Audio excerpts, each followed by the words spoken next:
Assalamualaikum. Nama saya Fahim dari Merbuk, Kedah. Saya akan menceritakan tentang kaum-kaum yang pupus apabila datang azab Allah SWT.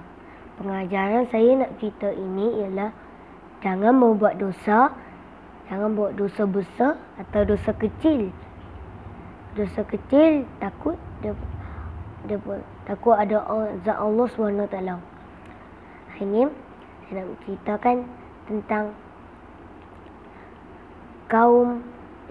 kisah banjir besar Nabi Nuh AS. Kisah Nabi Nuh AS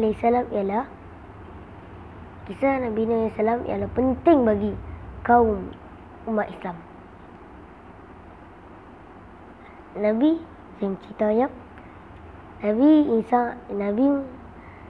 Nuh AS ialah Nabi yang diutuskan oleh Allah SWT untuk mengajak orang kafir memeluk Islam.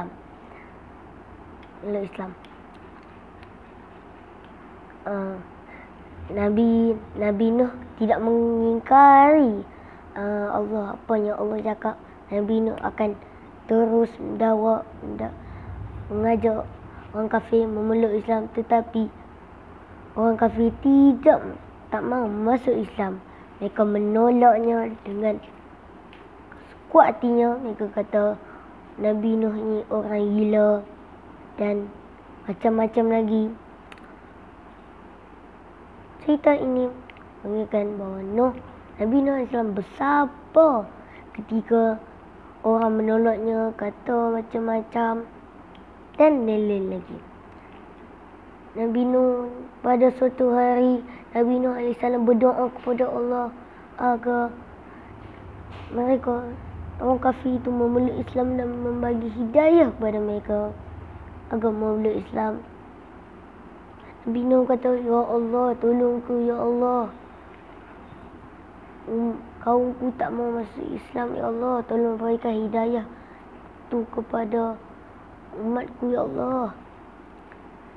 Nabi Nuh, Allah makbulkan doa dia dan Allah berkata dia bina kapal di atas bukit itu.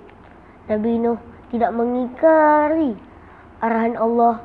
Nabi Nuh pun membuat kapal di atas bukit, mengambil kayu setiap hari mengambil kayu untuk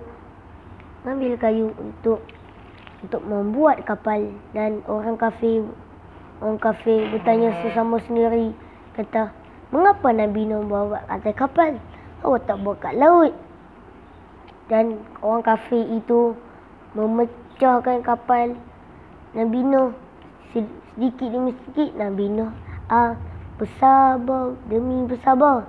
Dan pada suatu hari Nabi Nuh telah siap membuat kapal dan umatnya hanya sedikit saja, dan hujan begitu lebat selama 4 hari. Itu sehinggalah banjir sangat lebat. Dan Nabi Nuh atas kapal itu baru dia tahu kenapa Allah suruh buat kapal di di atas bukit, kerana banjir akan tiba. Sihat Allah SWT dalam Nabi Nuh dan umatnya dan haywan Islam memasuk kapal itu, dan air itu paras lebih pada paras bukit dan paras gunung. Nabi Nuh AS mengajak anak dan isterinya menaiki kapal, tapi isteri dan anaknya mengingkari. Mereka duduk di atas bukit lebih selamat, tapi air banjir itu sesampai di bukit yang mereka diduduki, tetapi mereka tetap mengena dan mereka lemas. Mereka mati akibat mati. Dan air yang banjir itu, selepas orang kafir mati, air itu akan surut menyurut. Kapal Nabi Nuh pun jatuh ke bawah tanah. Okey, hari ini Fahim cerita sampai sini saja. Nanti kita ulang lagi. Okey, Assalamualaikum.